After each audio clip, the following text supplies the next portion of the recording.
Hey tribe, how y'all doing? Go ahead and hit that subscribe button. And thank you to all my new subscribers. This is Love and Hip Hop Atlanta, Season 7, Episode 7. So before we jump into this, y'all, this shit gets more and more ridiculous every week, okay? These storylines, these people, like, well, come on, y'all, let's just go on and talk about it. So we open up with Sierra out with BK. What's his name? BK Bach something. No, Bach is the other dude, but his name is BK. Anyway, her little boyfriend, and she's talking about Shooter. She's talking about how the conversation that she had with Shooter last week and how he, was just lying about the whole situation, and of course he is sitting there like, why the fuck we talking about Shooter? Like, and I get it. Sierra, you need to. She talking about someone. You my best friend. Who else am I supposed to talk to about this? Not him. Not him. Like, I get it. I think he understands your situation and he's respectful of the situation. But that doesn't mean he wants to hear about it every single time that y'all are together. Like, that's who you call your girlfriends for. That's who you vent to your girlfriends. You don't vent to him. Because he don't want to hear that shit. Like, he gets it, he understands, and he knows that you're processing, especially with the death of your stepson and all of that being a situation. But ain't nobody trying to be on a date and hear about their ex. The whole conversation. Like, flip that shit around. Would you want to sit there and listen to him go on and on and on and on and on about his soon-to-be ex-wife, regardless of the situation? Like, at a certain point, you get tired of hearing it. Even though we find out something later on in this episode, which nullifies that whole conversation, to be honest with you. But, well, let's just keep going like everything is everything.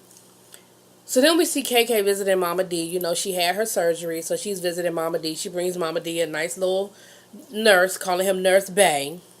And then we find out that something serious in the midst of Mama D being Mama D. Her confessionals be killing me.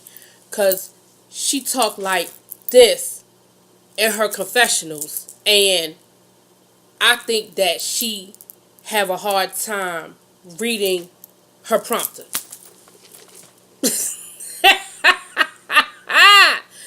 But in the midst of Mama D being Mama D, like we've been dealing with Mama D since the beginning. So in the midst of Mama D being Mama D, we find out what's going on with Ernest. And come to find out, Ernest has had a relapse. He's struggled with drugs in the past. And it seems that he's MIA because he's had a relapse. Now, that's serious. And I hope that that's not a storyline. Like, I hope that, well, first of all, I kind of hope it is a storyline because I feel like that's not something you need to really be telling everybody. But then on the flip side, I hope it is a storyline because it's serious and I would hate to see, him doing that. She said that she found him in the hotel smoking crack. Like, I hope that that's not real. You know what I'm saying? But then on the flip side, it's like, why are you telling everybody? Because that's not a joke. That's not a plaything. I think most people have dealt with drug addiction in their family on some level, and that's not a game. And I hate to see that this man has relapsed and, maybe the pressure of all of this bullshit has caused him to relapse. I'm not blaming Mona Scott or Love and Hip Hop or Mama D, but I'm just saying maybe this is just too much. I mean, you didn't call the man, impotent. You didn't call the man a bum, and you know what I mean? Like, you didn't really dragged him these last couple of years, and y'all know how social media is and all of that. Like, it might have just been a lot on this man that he's just like, I ain't trying to be there for that. I ain't trying to be in the middle of this bullshit. You know what I'm saying? So who's to say? But that's what's going on with that. And of course, Mama D giving you the fake tears. That's why I don't know, because she did the little but I ain't see no tear. Like, I ain't really see you cry, nothing like that. But then we get to the bullshit.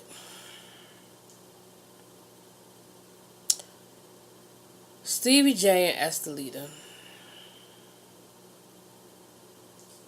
Stevie J and Estelita. It's breakfast and they in lingerie and bathrobes talking about last night you was the bomb and Poppy, oh you was beautiful Poppy. She, and they talking about, she talking about I forgive him. He really working for me. He put me in that penthouse spreadsheet. Like, bitch, it's not Vogue. Like, he bought your ass for a 2-piece and a biscuit. Like, really? Everything that you complained about him, now all of a sudden you get into one photo shoot and all is forgiven and he your man again. That's the leader, for real. So anyway, they talking and he's like, well, what would you call this? And she like, well, you're my manager. Like, you really on some Jocelyn Hernandez bullshit. And let me tell y'all something. I know that Mona Sky ain't really fucking with Jocelyn, but later on in the episode when we talking about this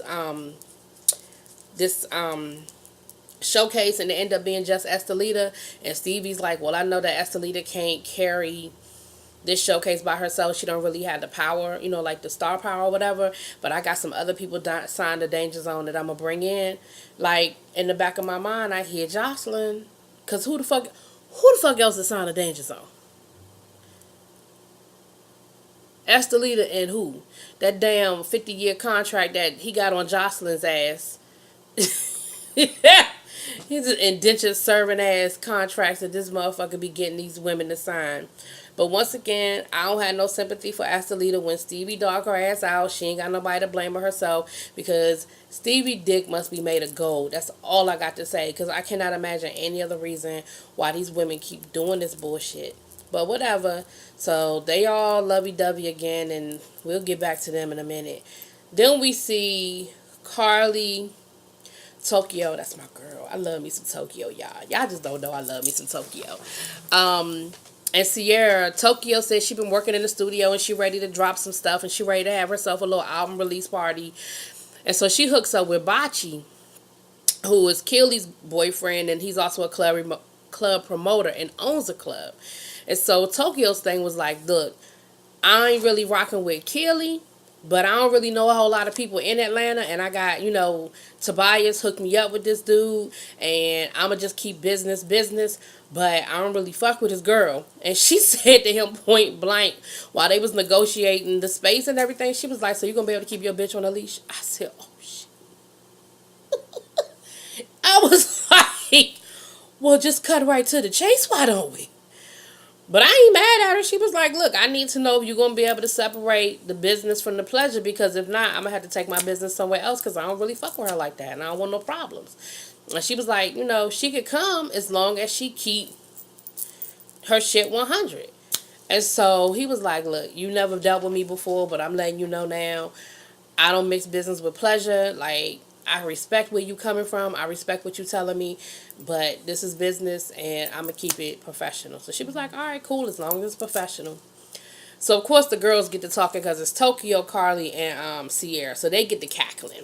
So come to find out, Tokyo tells everybody who Keely's baby daddy is, which is like the big secret.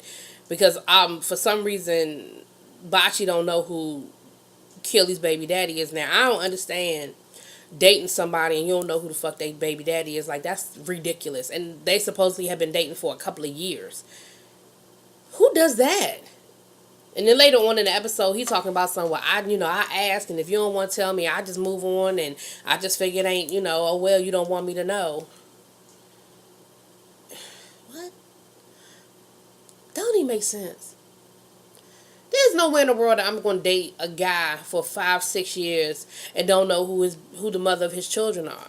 Like, if nothing else, it's just about security and respect at this point. Like, if I'm dating this guy, if we've been dating for 5 or 6 years, then we're very much entwined in each other's lives. We may not be living together, and that's fine, but I'm going to be around his kids. I'm going to know his kids. They're going to know me. At the very least, I need to know who their mother is, because anything can happen. We need to know each other. We ain't got to like each other. We ain't got to be friends. But we need to know who each other, who we are. And I just think that's dumb and ridiculous. But anyway, so Tokyo tells them who it is. And, of course, it's this guy that everybody knows, Blue, somebody named Blue. But everybody seems to know him in Atlanta. Because, of course, Carly was like, I know him. And Sierra was like, yeah, what? So he's somebody that everybody knows.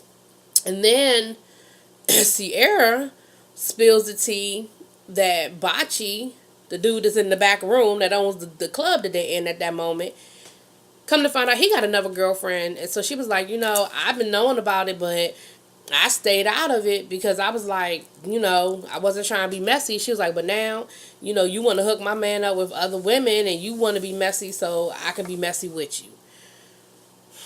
So y'all know that's going to blow up. And so then come to find out, Sierra talking about Carly talking about oh, Blue gonna be my plus one for your event. And Tokyo was like, no, he's not. She was like, yes, he is. Tokyo was like, no, he's not.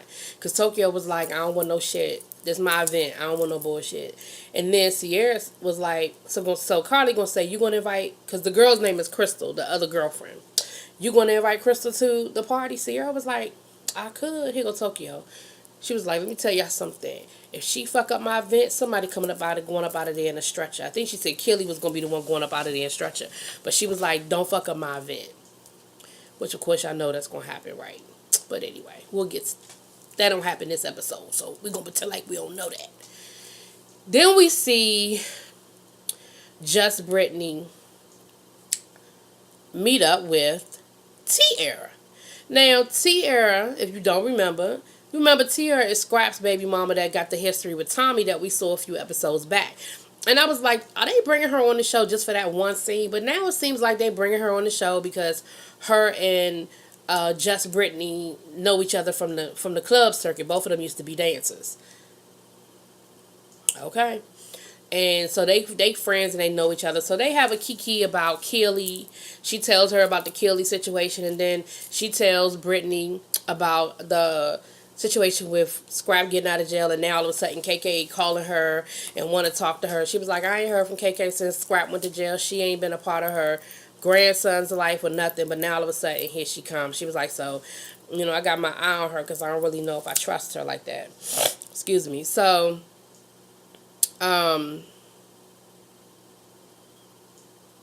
I was trying to remember who Just Brittany reminds me of. Every episode I see her, I'm like, she reminds me, and I couldn't remember who it was, but she reminds me of Dream Doll off of New York, Love and Hip Hop New York. They're very similar to me. They have that same look to me. And maybe if I saw an actual side by side, I wouldn't think it, but just seeing them like this, I feel like, to me they look alike. Then we cut to the real bullshit. I'm not even going to spend no whole lot of time on this little 5 minutes, but we see Rashida taping down the house in half. That's the dumbest shit I've ever seen in my life. Bitch, if you wasn't ready for him to move back home, don't let him move back home. She talking about something, you conned me. No, he didn't. He walked in the front door. He showed up with a moving truck. You let his ass in. What you should have done was said, you get your shit, you get your moving truck, and head back to where y'all came from. But you let him move in. So all of this Brady Bunch bullshit, taping the room down the middle, like, that's so stupid. She got the damn TV cut in half. And Kirk is like, I don't know how I'm supposed to watch half of TV, but alright. I'm just happy to be back in the house. I'm not entertaining they bullshit. Like I told y'all last week, I'm done with this storyline because it's ridiculous to me at this point. Rashida, you too good for this. I love you, and you too boss for this bullshit. I just saw it today where she is in Vogue talking about how she built her empire. Her business is worth over $1 million. I ain't know. But this is some bullshit. I can't with y'all. And then, of course, they have a conversation about the workout video, and she wants to bring the trainer in, and Kirk's like, no. Like, no, I'm your manager. I bought this. I'm your manager. I bought you this project, and he ain't getting in it. And Rashida's like, you ain't really in no position to negotiate and tell me what I am, and I am not what I am, and what I'm going to do and what I'm not going to do. Fucking, my tongue got tied. But you're not in no position to dictate terms. So if I want him in the video, he's going to be in the video. Like I said, that's all I got for now. I'm done. I can't with them. That's just dumb. So then we see it cuts to the next scene is with the blow up over this dumbass showcase. Here go another storyline I don't give a fuck about. Because the whole thing was Stevie was going to jail. Mimi was going to do the showcase. It was going to be Erica, Estelita, and Just Brittany. Well, now Erica has excused herself because of the whole bullshit where Just Brittany made a comment about her son and she blew up. So now we down to Just Brittany and Estelita. Just Brittany talking about she need to be a headliner, but she don't want to sign the Danger Zone. Now for as much as I think this whole danger zone situation is bullshit, you can't be the headline of something you ain't a part of. Like, that part is valid. Like, I don't mean no harm, but if you're not going to sign with Stevie J, what the fuck is he? The showcase is for him to show off his artist. Just because y'all did a song together don't mean shit. Stevie done songs with half the damn industry. Like, nobody can take away his talent.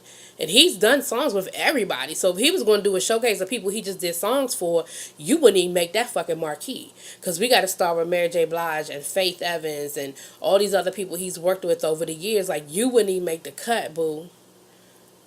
So I don't even know why I don't even know why this conversation is taking place.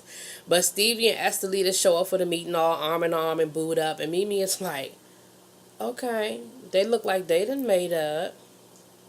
That's why you don't get involved in that bullshit, Mimi. You know better.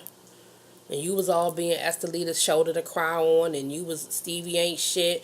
You was the Stevie ain't shit club, and you was all in her ear, rah-rah, and in her cheerleader. And there she is. All that nigga had to do was smile at her real good, and she jumped right back into bed with him.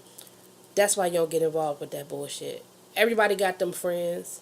They go back and forth with their man. Just don't get involved. When they call me up, I be like this. I be doing other stuff, watching TV, eating dinner. Yeah, girl. Yup. Okay. Alright, well, I'll talk to you later then. Okay. Because all of that, he ain't shit, and I'm mad at him, and I caught him with another woman, and some bitch draws in the laundry.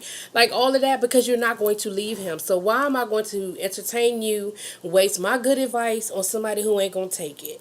I'll save my advice for somebody who want to hear what I'm talking about. And you're not it. So anyway, of course, that turns into a big argument because Kelly, who, I don't even know why you're there. Brittany, of course, Brittany asked you to be a part of it to help make sure that Stevie didn't take advantage of her, roll over her, or whatever. But if you're not going to sign with Danger Zone, there's really no need for you to be there for that. And of course, Kelly, and here's the dumb shit. Kelly is talking about how Brittany is unprofessional and this, that, and the other. And then you come out your mouth talking about, well, bitch, da-da-da-da-da. And you get to arguing with her in the middle of the venue that y'all are trying to see about renting out for the showcase. How you gonna talk about somebody else being unprofessional and then you jump in and you do the exact same? I can't with these people, y'all. I'm telling y'all, these storylines, I can't. They're getting more and more, they're just ridiculous. So anyway, they blow up, Brittany walks off, and Stevie J is like, well, and then there was one, I guess it's just going to be the Estelita show. And that's the part where I said, he was like, well, I know Estelita can't carry a whole show, but it's cool because I got somebody else from Danger Zone that I'm going to bring in. And like I said, I know Mona Scott ain't fucking with Jocelyn. However, who the fuck else is signed to Danger Zone? So unless they're going to pull some rabbits out their hat, I don't know, y'all. We might have a Jocelyn sighting before the season is over, but we're going to keep that in our back pocket. Then we get to Jessica Dime and Sean. Sean's got a job, but it's going to keep him away. He's going to be in the D League. And I respect his hustle. Like, he's like, I'm trying to get back in the league, and I know that I have to humble myself and, take a step back to possibly take some steps forward. So I respect his hustle. He's like, I got to take care of my family, and I ain't mad at him. But the problem is he's going to be in Iowa for 4 months. And, Jessica's like, shit, in 4 months, I'll be damn near ready to have this baby. Like, she's like, I understand and I'm happy you got a job, but I mean, who's going to help me? And of course, you know what he said, call your mother. And Jessica's like, just not really trying to do that. Like, I'm just not. And he was like, well, who else have you told you pregnant? She was like, just Carly. Like, I really haven't. He was like, you ain't even called your mama? She was like, no. She's like, we ain't talked in however many months. I'm just going to call her out the blue and be like, yeah, Ma, I know I ain't talked to you in about 6 months, but I'm pregnant. Which actually you probably could do. But she ain't ready to do that. So again, y'all know that, again, there's going to be a big blow up with her and her mom at some point. Some sort of showdown. Hopefully it'll turn out positive. But there's going to be something with her and her mom. They're building up to that. What else happened? Jock is opening up a salon with the lady who did his conch. If y'all don't know what a conch is, go look at Malcolm X. when he put his little permanent in his hair, and now he's opening up a salon, and that's where they have the conversation, and he finally tells Bachi who Keely's baby daddy is, and they're like, dude, how do you not know who the baby daddy is to your girlfriend that you've been with forever? And he was like, I ain't know. Like, I asked her, she ain't tell me. It's whatever. That's some dumb shit. But anyway, so of course, I'm sure there's gonna be some sort of showdown with all of them too. But that was that. Oh, and in that scene, that's when we also find out that what's his name, BB, Sierra's boyfriend is cheating on her. Come to find out, he's seeing somebody else, and he was like, I'm keeping all my eggs in the basket, and I'm not gonna put all my eggs in one basket until I know she 100% on board. Every time we go out on a date, she's still talking about shooters. So why would I shut down everybody else that I'm dating with, until I know what's up with her? And what I say about that is this. To a certain extent, I agree with what you're saying. The problem I have with that is, don't lead her on to thinking she's the only one. Like, I'm with you. She's technically still married, and she's still got a lot of unfinished business with Shooter. Even if on the back end, her and Shooter never get back together, they are still processing the ending of this relationship. And there's a lot to it. They have a child together. They've been living together. Like, it's a lot to their relationship. So I'm cool with the fact that you're saying, look, I'm not trying to put everything there until I know she's on board 100%. The problem is she doesn't know you're seeing somebody else. She thinks that y'all are together and that y'all are exclusive, and that's the problem. So what needs to happen is you should have never led her on or allowed her to think that y'all were exclusive. That's the problem I have with people in these relationships. I never have a problem with people saying, look, I want to date more than one person. The problem I have is when you allow the other person to think they're the only one. But anyway, so y'all see where that's going. The last scene is Keely and Brittany having a sit down. They be killing me with these fucking sit downs, girl. Anyway, but they having a sit down.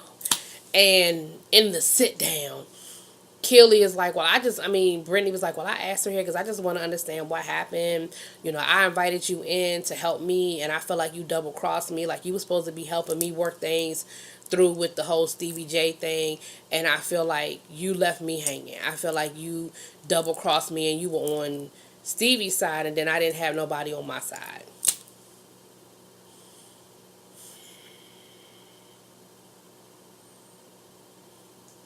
All right, whatever. So anyway, they end up arguing, and once again, Keely, Miss Professional, I'm professional. You just unprofessional. I'm just trying to keep it professional. She throws a drink. What is up? What is up with these motherfuckers throwing drinks? Like, is that in the Mona Scott contract to throw drinks? Like, I don't get that, but